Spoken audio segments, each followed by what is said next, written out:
আমি আমার নিজের জন্মদিন মৃত্যুদিন মনে রাখিনি, প্রথমবার জানতে পারলাম যে বিয়ের পরে জন্মদিন মনে রাখতে হয়, সেটাকে শ্বশুর মশাই মেয়ে। আর ওটা যদি না মনে রাখি আগামী 1 সপ্তাহ খাওয়া দাওয়া বন্ধ। আর তারপর থেকে এখনো পর্যন্ত আমি আতঙ্কে থাকি, কেন কবে মে মাস আসবে, কারণ কি এখন আমার মাথায় ঢুকে গেছে মে মাস মানে হচ্ছে আমার শ্বশুর মশাই মেয়ের জন্মদিন। আমি অত্যন্ত ভুলে যাই, আর ভুলে যাই বলে আমি কি করি, আমার ফোনের মধ্যে আগামী 2-3 বছর আমি অ্যালার্ম দিয়ে রাখি, মানে রিমাইন্ডার বসিয়ে রাখি, যদি ভুলে যাই। তো সেই জন্য আমার শ্বশুর মশাই মেয়ের যাতে জন্মদিন না ভুলি আমাকে ওখানে অ্যালার্ম দিয়ে রাখতে হয়। আর এই জন্মদিন আমাদের প্রত্যেকের জীবনে আলাদা আলাদা ইম্পর্টেন্ট আছে। যদিও পুরুষদের কথা ছেড়ে দিন, আমরা অনেক সময় ভুলে যাই আমাদের জন্মদিন কবে আছে, কিন্তু আমাদের বাচ্চাদের যখন জন্মদিন হয় ওটা আমাদের কাছে খুব আনন্দের বিষয়। আপনারা জন্মদিন পালন করেন তো? আর বাঙালিরা আমরা জন্মদিন কেমন পালন করি, পায়েস বানাই, আর তারপরে যদি রুগোর বাড়ি থাকে রুগোর বাড়ি করে বাচ্চাদেরকে খাওয়াই, না আমরা জন্মদিন পালন করি। এখানে এমন কারোর বাচ্চা আছে যে জন্মদিন পালন হয়ে যায় সারা পৃথিবীতে সে আনন্দ করা হয়েছে, বুঝছে? আমার বাচ্চা যখন জন্মদিন আমাদের আশেপাশে যারা আছে তাদের শুধু জন্ম দেখে আমরা জন্মদিনটা পালন করি, কিন্তু এমন কোন বাচ্চা নেই যার জন্মদিনের জন্য সারা পৃথিবী পালন করে। আপনাদেরকে যদি জিজ্ঞাসা করি নেতাজি সুভাষচন্দ্র বসুর জন্মদিন কবে, বলতে পারবেন? আমরা বলতে পারবো না। আমি যদি জিজ্ঞাসা করি আপনাদেরকে যে এটা কুইজ কন্টেস্ট হচ্ছে না বাবা, চকলেট পাবে না। তো আমরা অনেকে জানি না, না আমাদের মহান ব্যক্তিদের জন্মদিন কবে আমরা জানি না।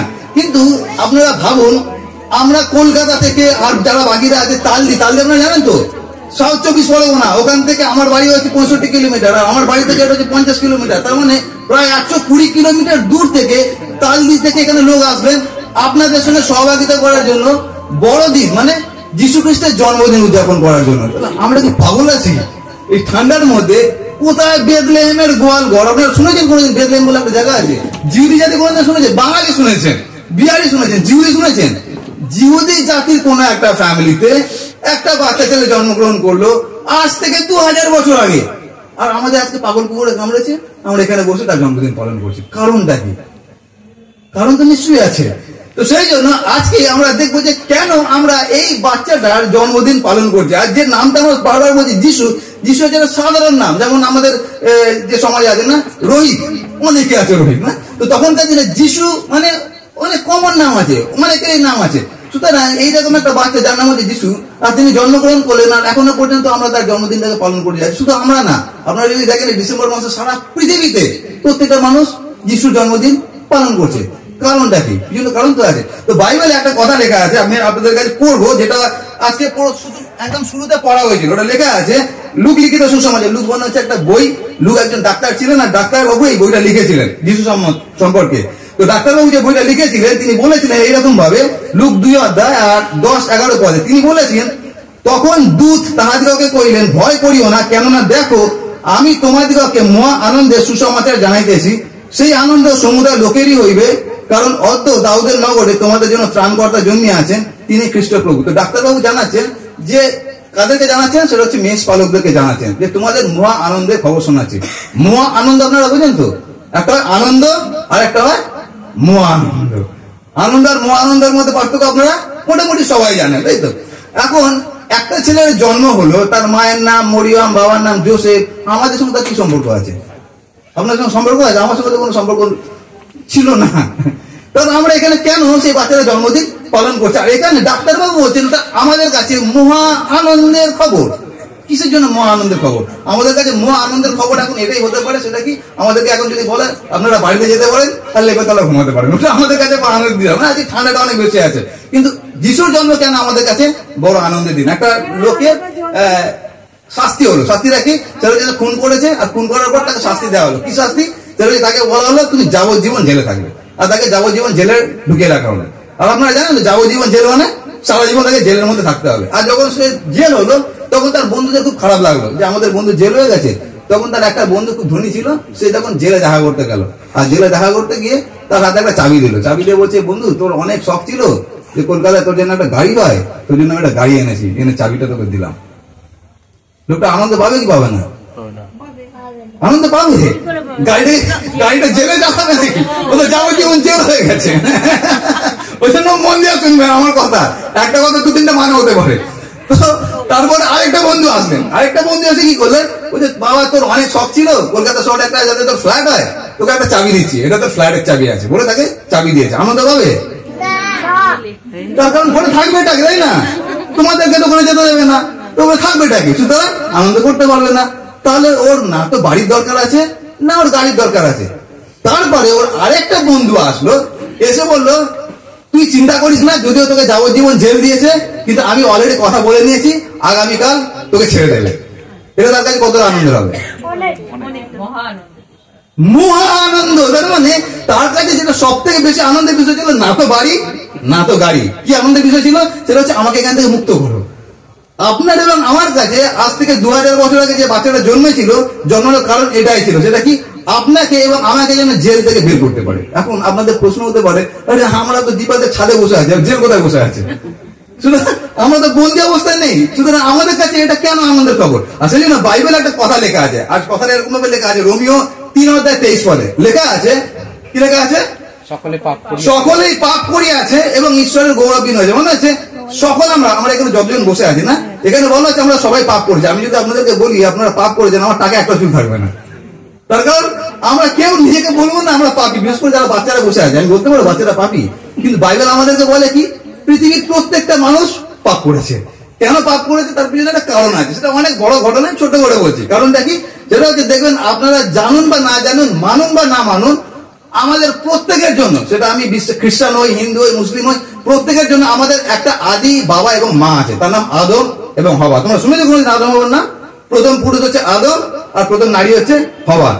আমরা সবাই আদম এবং হওয়া থেকে এসেছি। যেহেতু আমরা আদম হওয়া থেকে এসেছি, আদম হওয়ার মধ্যে একটা পাপ ছিল। পাপ কি? সেটা হচ্ছে ওরা ঈশ্বরের কথা শোনেনি, আর সেই জন্য তারা একটা পাপ করেছিল, আর ওই পাপটা আমাদের মধ্যে চলে এসেছে। এখন আপনাদের প্রশ্ন হতে পারে, আদম হওয়ার নাম আমি কোনোদিন শুনলাম না, তার পাপ আমাদের মধ্যে কিভাবে চলে আসতে পারে, তাই না? আমার একটা বাচ্চা আছে, তার নাম হচ্ছে আইসা, আর আমার তো সাউথ ইন্ডিয়ান, আমার যে শ্বশুর মশাই মেয়ে সাউথ ইন্ডিয়ান, আমার বাচ্চাটা 50-50, মানে হাফ বাঙালি আছে আর হাফ দক্ষিণ ভারতের আছে। তো ধরুন বড় যখন হলো তখন আমার সঙ্গে আমার ছেলের অশান্তি হলো, আর অশান্তি হলো, তার মানে আমার ছেলে আমাকে বললো, ধরো তুমি তেলুগু ভাষায় কথা বলতে পারো না, তোমাকে আমি বাবা বলে মানি না। তেলুগু ভাষা জানেন তো? তেলুগু ভাষা বলছে দক্ষিণ ভারতের যে ভাষা আছে তেলুগু ভাষা, আমি তেলুগু ভাষা জানি না। আর ওই জন্য কি আমার মুখের সামনে আমার শ্বশুর মশাইয়ের মেয়ে আর আমার ছেলে আমার সম্বন্ধে বাজে বাজে কথা বলে, আমি বুঝতে পারি না, তার কারণ তেলুগুতে কথা বলে। তো আমার ছেলে আমাকে বললো যে তুমি তেলুগু ভাষায় কথা বলতে পারো না, তোমার সঙ্গে আমি সম্পর্ক রাখবো না বলে আমার ছেলে চলে গেল। আর তারপরে যখন তাকে জিজ্ঞাসা করা হতো কমল নন্দী তোমার কি হয়, আমি তো চিনি না, তাহলে তোমার বাবার নাম কি? আমার কোনো বাবা নেই। যদি এটা হয় তাহলে ব্যাপারটা কি হবে? আমার ছেলে সারা পৃথিবী যেখানেই চলে যাক না কেন, ও যতই আমাকে অস্বীকার করুক না কেন, একটা জিনিস অস্বীকার করতে পারবে না, যারা পড়াশোনা করছো তার তোমরা বলতে পারো কি অস্বীকার করতে পারবে না? কিভাবে? সেটা হচ্ছে আমরা বলি ডিএনএ টেস্ট। জানেন তো ডিএনএ টেস্ট করা হয়? যদি ডিএনএ টেস্ট করা হয়, ও যদি আমেরিকাতেও থাকে, ও যদি ইংল্যান্ডেও থাকে, ও ডিএনএ কখনো চেঞ্জ হবে না। যারা পড়াশোনা করছে তোমরা জানো তো, ডিএনএ ডিঅক্সিরাইবোনিউক্লিক অ্যাসিড, ডিএনএ কখনো চেঞ্জ হয় না। তার মানে যদি ও আমাকে অস্বীকারও করে, কিন্তু ওর ডিএনএ এক হয়ে যাবে, মানে আমার যেটা ডিএনএ সেটা ওর শরীরের মধ্যে থাকবে। এটা কিরকম ভাবে হয় দেখবেন, যখন বাচ্চা জন্মগ্রহণ করে না, আমার বাচ্চা যখন জন্মেছিল, এটা সবার ঘরে হয়, বাঙালিদের ঘরে, যখন বাচ্চা জন্মগ্রহণ করে আর পাড়ার লোকরা আসে দেখতে না, আর যখন দেখতে আসবা সবাই এসে বলছে, আরে বাবরে নাকটা তো বাবার মতো হয়েছে, আর তারপর আরেকজন আরে বাবা ঠোঁটা তো মায়ের মতো হয়েছে। আবার তারপর যখন একটু বড় হলো, তারপর ওই লোকেরা আবার বলে, আরে নাকটা তো মায়ের মতো হয়েছে, আগে বলেছিল বাবার মতো, এখন বলছে মায়ের মতো। তো দেখবেন বাচ্চাদের মধ্যে বাবা এবং মায়ের দুজনেরই কিছুটা মিল থাকে, এটা আমরা মানি তো সবাই। আকৃতিরও মিল থাকে, চরিত্রেরও মিল থাকে। যেমন আমি ছবি আঁকতাম, আমার ছেলেও সুন্দর ছবি আঁকতে পারে। তো আমাদের প্রত্যেকটা বাচ্চার মধ্যে আমাদের যে চারিত্রিক গুণাবলী আছে ওটা বাচ্চাদের মধ্যে থাকে। মানে সব থেকে ভালো যেটা আপনাদেরকে উদাহরণ দিই, সেটা আমার 30 বছর বয়সে তেল হয়ে গেছিল, টাক পড়ে গেছিল। তার মানে আপনারা 100% নিশ্চিত থাকতে পারেন, আজ থেকে 20 বছর পর যদি আমার ছেলে এখানে আসে, আপনাদের চেনা সব থেকে ভালো উপায় ছেলেটার মাথায় চুল আছে কি নেই। তার কারণটা কি, যদি বাবাটা ছেলে ওটা একই রকম ভাবে, যেহেতু আদম হওয়ার মধ্যে পাপ ছিল, কি পাপ? ঈশ্বরকে অমান্য করা। আর যেহেতু আমরা সবাই আদম হওয়া থেকে এসেছি, আদম এবং হবার ডিএনএ আমাদের প্রত্যেকের মধ্যে আছে। আপনাকে আলাদা করে পাপ করার দরকার নেই পাপী হওয়ার জন্য। আমরা জন্মসূত্রেই পাপী। আমরা কেন পাপী, তাকে আমরা মানুষ হয়ে জন্মেছি। আর আপনাদের একটা ভালো উদাহরণ দিই, আপনারা বুঝতে পারবেন। এরা তো অনেক বড় বড় বাচ্চা হয়ে গেছে। যদি আপনারা দেখেন দুটো 6 মাসের বাচ্চাকে আপনারা এখানে ছেড়ে দিন, একটা ঝুনঝুনি দুটো বাচ্চা মাঝখানে দিয়ে দিন, কি করে বাচ্চারা কাড়াকাড়ি করবে? তো 6 মাসের বাচ্চাকে কাড়াকাড়ি করতে আপনি শিখিয়েছেন? আমরা শেখাই কখন বাচ্চাদেরকে? তাহলে তারা কাড়াকাড়ি করতে শিখলো কোথা থেকে? আর ওটাই হচ্ছে সব থেকে বড় প্রমাণ যে বাচ্চা যখন পেটের থেকে জন্মায় তখনই অলরেডি এই জিনিসগুলো নিয়ে জন্মায়। ওই জন্য আমরা আমার বাড়িতে একটা কথা বলি, সেটা হচ্ছে আমার ছেলে সম্পর্কে, সেটা হচ্ছে বাচ্চাদেরকে নেগেটিভ মানে খারাপ জিনিস কিছু শেখানোর দরকার নেই, তাকে ওটা জন্মতে করে পেয়েছে। আমরা যেটা শেখাতে পারি সেটা ভালো জিনিসটা শেখাতে পারি। তার মানে হলো কি যে আমরা প্রত্যেকে পাপী আছি, পাপী আছি মানে পাপের শৃঙ্খলে বন্দী আছি, আর সেখান থেকে বাঁচানোর জন্য প্রভু যিশু এসেছেন। কিন্তু ব্যাপারটা কি, সেটা হচ্ছে আপনাদেরকে যখন বলছি আপনাদের শুনতে হয়তো ভালো লাগছে, কারণ হাসি লাগে মাঝে মাঝে, কিন্তু আপনারা কি মেনে নিতে পারবেন যে আমি পাপী আছি? আমরা মেনে নিতে পারবো না চট করে। তার পিছনে একটা কারণ আছে। কারণ কি, আপনারা কতদিন চিড়িয়াখানায় গেছেন? চিড়িয়াখানায় গেছেন কখনো কলকাতায়? ও খুব কম লোক গেছেন। ওকে, কোনোদিন যদি আপনার চিড়িয়াখানায় যান, চিড়িয়াখানায় ঢুকবেন না, ডান দিকে হাঁটা শুরু করবেন, ওখানে হাতি দেখতে পারবেন, একটু এগিয়ে যাবেন, আর তারপরে ওখানে বড় বড় খাঁচা, খাঁচাটা কত বড়, এই বাড়িটা যত বড় তত বড় খাঁচা দেখতে পারবেন। কিসের খাঁচা? পাখির খাঁচা দেখতে পারবেন। কোনোদিন যদি যান চিড়িয়াখানা, আমার কথাটা মনে রাখবেন, আর ওখানে পাখির খাঁচাটা গিয়ে দেখবেন।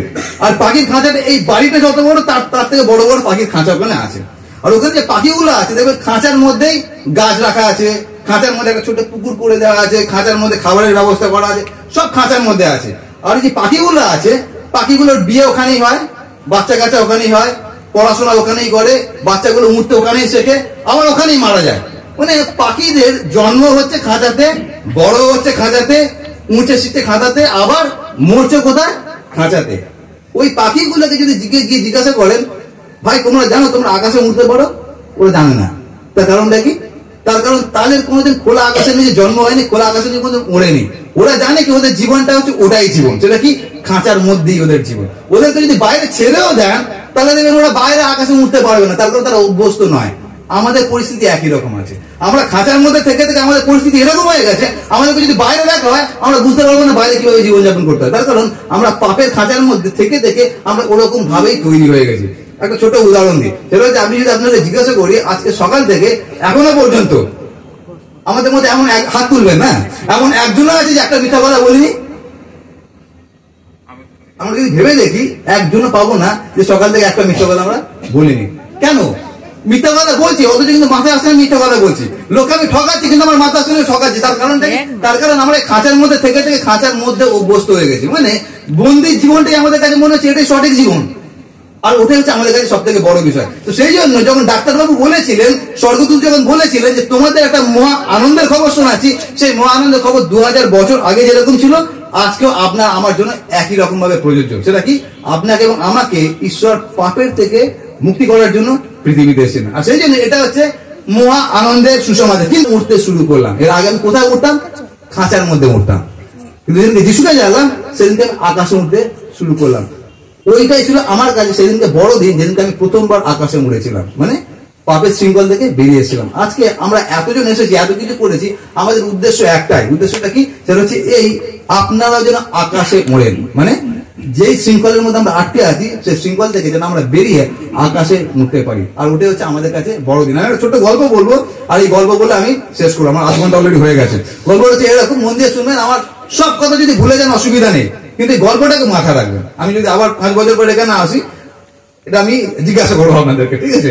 তো গল্পটা এরকম ভাবে, সেটা হচ্ছে একটা রাখাল ছিল, আর রাখালের অনেকগুলো ভেড়া ছিল। ভেড়া নয় জানেন তো, ভেড়া ছাগলের মধ্যে দেখতে ভেড়া করে ডাকে, জানো তো? ওটা হচ্ছে ভেড়া। তো অনেকগুলো ভেড়া ছিল, আর ভেড়াকে নিয়ে রোজ ঘাস খাওয়াতে যেত। আর যখন যেত তখন হচ্ছে একটা জঙ্গল পার হয়ে তাদেরকে ঘাস খাওয়াতে নিয়ে যেত। তো একদিন যখন এই রাখাল ভেড়াগুলোকে নিয়ে ঘাস খাওয়াতে গেছে, আর ফেরার সময় একটু সন্ধে হয়ে গেছে। এবার সন্ধ্যেবেলা জঙ্গল থেকে যাওয়া কি সোজা আছে? খুব কঠিন না? জঙ্গলে কি কি থাকে? বাঘ থাকে, ভাল্লুক থাকে, অনেক কিছু থাকে না? তো এই জন্য রাখাল এখন ভয় পেয়ে গেছে। কেন ভয় পেয়ে গেছে? ভাবছে এখন যদি এই ভেড়ার পালকে আমি জঙ্গল দিয়ে নিয়ে যাই তাহলে বাঘে আমার ভেড়ার পালগুলোকে খেয়ে নিতে পারে। তো তখন রাখাল একটা বুদ্ধি করেছে। কি বুদ্ধি করেছে? ও সব কটা ভেড়ার বাচ্চাকে একসঙ্গে করেছে, আর করেও কি করেছে, সব কটা ভেড়ার গলা একটা করে ঘন্টা বেঁধে দিয়েছে। মন দিয়ে শুনবে, হ্যাঁ? সবার গলা কি বেঁধে দিয়েছে? একটা করে ঘন্টা বেঁধে দিয়েছে। আর তারপরে এই রাখাল সবাইকে বলেছে, মানে ছোট ভেড়া থেকে শুরু করে বড় ভেড়া সবাইকে বলেছে, কি বলেছে? দেখ সন্ধে হয়ে গেছে, আর এই জঙ্গলে অনেক বাঘ ভাল্লুক আছে, তোরা না ডান দিকে যাবি না বাঁ দিকে যাবি, আমি যেরকম ভাবে যাবো আমার পিছনে পিছনে তোরা যাবি, ঠিক আছে? আর তারপরে রাখাল লাঠি নিয়ে সামনে সামনে যাচ্ছে, আর তার পিছনে সব ভেড়ারা যাচ্ছে, বড় ভেড়া যাচ্ছে, ছোট ভেড়া যাচ্ছে, কিন্তু তার মধ্যে একটা ছোট্ট ভেড়া ছিল, আর বাচ্চারা তো বোঝে না। তো ছোট ভেড়াটা কি করেছে? ডান দিকে চলে গেছে, কেন কেন ভালো ঘাস ছিল। আর তারপরে যেতে যেতে অনেক দূর চলে গেছে, আর তার মধ্যে ভেড়ার পাল আর রাখাল অনেক আগে চলে গেছে। আর তারপরে এই ভেড়ার বাচ্চা ঘাস খেতে খেতে অনেক জঙ্গলে ঢুকে গেছে। তারপরে যখন যে চোখ তুললো, দেখলো ওর সামনে একটা খ্যাঁকশিয়াল বসে আছে। কি করবে ওর খ্যাঁকশিয়াল ভেড়ার বাচ্চাকে? খেয়ে নেবে না? এইবারে তো ভেড়ার বাচ্চা বুঝে গেছে আমার মৃত্যু এবারে অনিবার্য। এইবারে যখন এই শেয়াল যখন খেতে যাচ্ছে ভেড়ার বাচ্চাকে, তখন ভেড়ার বাচ্চার একটা মাথায় বুদ্ধি এসছে। কারণ ভেড়ার বাচ্চাটা খুব বুদ্ধিমান ছিল। বুদ্ধিটা কি এসছে? ভেড়ার বাচ্চা বলে যে শেয়াল ভাই, তুমি তো আজকে আমাকে ধরে নিয়েছো, আজকে তো আমার মৃত্যু অনিবার্য, তুমি আমাকে খেয়ে নেবে, কিন্তু আমার একটা শেষ ইচ্ছা আছে, তুমি যদি পালন করো খুব ভালো হয়। তো তখন বলতে, আচ্ছা বলো তোমার শেষ ইচ্ছাটা কি? তখন এই ভেড়ার বাচ্চা বলেছে, আসলে আমার মা বাবা আমাকে নাচ শিখিয়েছিল ছোটবেলা থেকে, আর আমার মা বাবার খুব শখ ছিল যে আমি কোনোদিন স্টেজের উপরে নাচ করি, কিন্তু সেটা তো করা হলো না, তুমি আজকে ধরে নিলে। আজকে আমরা দেখলাম না বাচ্চাগুলো কত সুন্দর নাচছিল, ভালো লাগে না তো দেখে? তো এরকম ভেড়ার বাচ্চা তাকে গল্প শুনিয়েছে শেয়ালকে, যে আমার মা বাবার খুব শখ ছিল যে আমি স্টেজে একটা নাচ করি, কিন্তু আজকে তুমি ধরে নিয়েছো, আমাকে তুমি আজকে খেয়ে ফেলবে। তো সেই রকম শেষ ইচ্ছাটা এইটাই আছে যে তুমি তো আমাকে খাবে, তার আগে একটু নেচে নি, তাহলে তুই নাচ খাওয়া যাবে, আগে নাচ দেখো, মজা করে নাও, আর তারপরে জমিয়ে খেতেও পারবে। আর তখন রাখালের এই তখন এই শেয়ালের খুব ভালো লেগেছে কথাটা, ভালো জিনিস তো, আগে নাচও দেখছি, ফ্রিতে নাচও পাচ্ছি, আবার খাবারও পাচ্ছি, এর থেকে ভালো জিনিস আর কি হতে পারে। তো তখন এই রাখাল তখন শেয়াল কি করেছে, একটা পাথরের উপর বসেছে, আর তখন ভেড়ার বাচ্চা নাচ দেখানো শুরু করে দিয়েছে। আর যখন নাচছে তখন একটা ঘটনা ঘটছে। কি হচ্ছে? ঘন্টাটা বাজছে। ভেরি, তোমার নাম কি বাবা? সোম। বাহ, ভেরি গুড। তখন ঘন্টা বাজছে, আর যখন ঘন্টার আওয়াজ শুনেছে তখন রাখালের কানে গেছে। তখন রাখাল বুঝতে পেরেছে যে এই ঘন্টার আওয়াজটা পালের মধ্যে নেই, তার কারণ দূর থেকে যদি আওয়াজ আসে আমরা বুঝতে পারি। তো তখন রাখাল বুঝতে পেরেছে আওয়াজটা দূর থেকে আসছে। তখন কি করেছে, রাখাল বুঝে যাচ্ছে যে আমার তার মানে একটা ভেড়ার বাচ্চা হারিয়েছে। তখন কি করেছে, পালগুলো ওখানে রেখেছে, আর রেখে ওই শব্দ শুনে শুনে ডান্ডাটা নিয়ে আস্তে আস্তে এসেছে, আর এসে দেখছে কি আমার ভেড়ার বাচ্চা করে নাচছে, আর সামনে একটা শিয়াল বসে আছে। আর তারপরে রাখালটা দৌড়ে গেছে, দুম করে মেরেছে শিয়ালটাকে। যেই শিয়ালটাকে মেরেছে শিয়ালটা পালিয়ে গেছে, আর যেই শিয়ালটা পালিয়ে গেছে তখন ভেড়ার বাচ্চাটা এসে রাখালের কোলে উঠে গেছে, আর তারপর আবার বাচ্চাটাকে নিয়ে চলে গেছে। আপনি আমি আমরা হচ্ছে সেই ভেড়ার মতো আছি, যতজন আমরা আজকে হারিয়ে গেছি। যিশু কেন এসেছিলেন? উদ্দেশ্য একটাই, যেন আমরা আমাদের গলার ঘন্টাটাকে নাড়াই, এবং যিশু যেন আপনাকে এবং আমাকে শয়তানের হাত থেকে সে রক্ষা করতে পারেন। সেই শয়তানটা কি? সেটা হচ্ছে পাপ। সকাল থেকে কতগুলো মিথ্যা কথা বলেছে, অনেকগুলো মিথ্যা কথা বলেছে, এটা প্রমাণ সেটা কি আমরা পাপের শৃঙ্খলের মধ্যে আছি।